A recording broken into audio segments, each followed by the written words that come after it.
Hello my friends, HM here.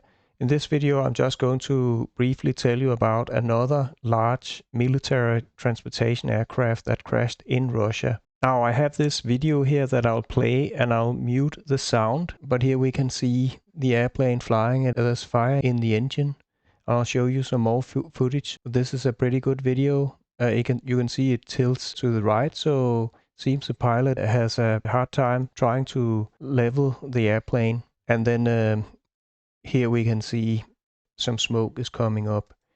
Now here I have found another video that actually shows that this airplane loses the engine, and also note that it's flying low, it's not high up. But let's play it. It's at 12 seconds it will lose its engine. It simply drop. Here we can see black smoke. Something is happening, and there wasn't black smoke at the beginning. Here the engine falls off. This is basically one of the engines that are lost. I think that was a pretty good video. But let's see some more video. Okay, this is the last video I'm going to show you.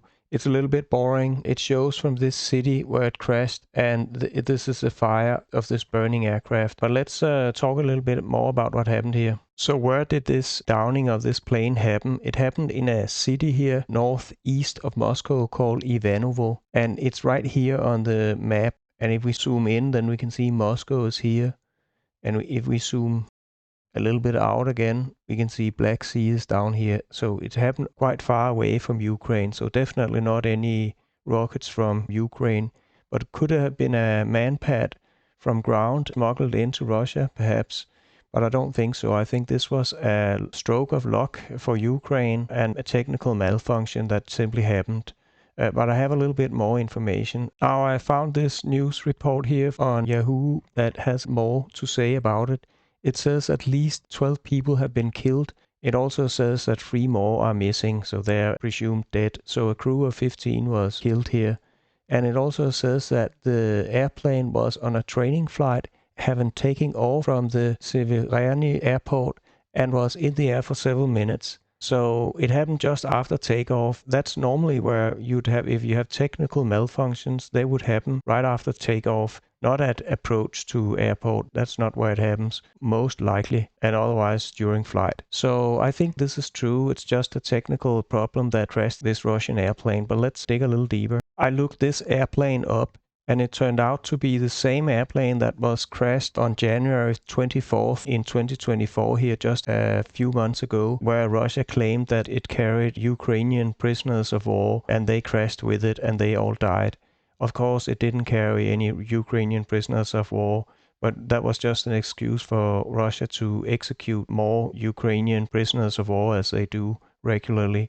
And that could just be a cover-up story for that at the same time made some propaganda. But I think it was funny. It was the same aircraft. Okay, so this is a Wikipedia page for this aircraft. Here's a picture of it. So you can see it's a big aircraft. It's a military aircraft that's built for transporting very heavy things like tanks or armored personnel vehicles. And also, how many have they built of them? They built 969 of these aircraft, and it was designed first in 1971, and they still produce them. So it's a workhorse for the Russian army to transport stuff around. You could say it's not the first time we have heard about airplanes that crashes in Russia. It seems to happen more and more often, and it's always Russian-made aircraft. The thing is that Russia are not very good at building aircraft. They crashes a lot more than Western-built aircrafts. And now they can't get components either for the Western-built aircraft because they are under sanctions. And that means they can't repair them. And that means they will also start to crash a lot more. Over time, of course, that will happen more and more frequently and will cause a big problem for Russia that they'll lose aircraft more frequently. Not even due to the war, but because of sanctions and because they simply can't make aircraft at a very high quality. The thing is, aircraft are the safest form of transportation. They almost never crashes. But in Russia, that's not the case. They crash all the time there. But that was it for this video. I wish you a great life in freedom and democracy. Goodbye.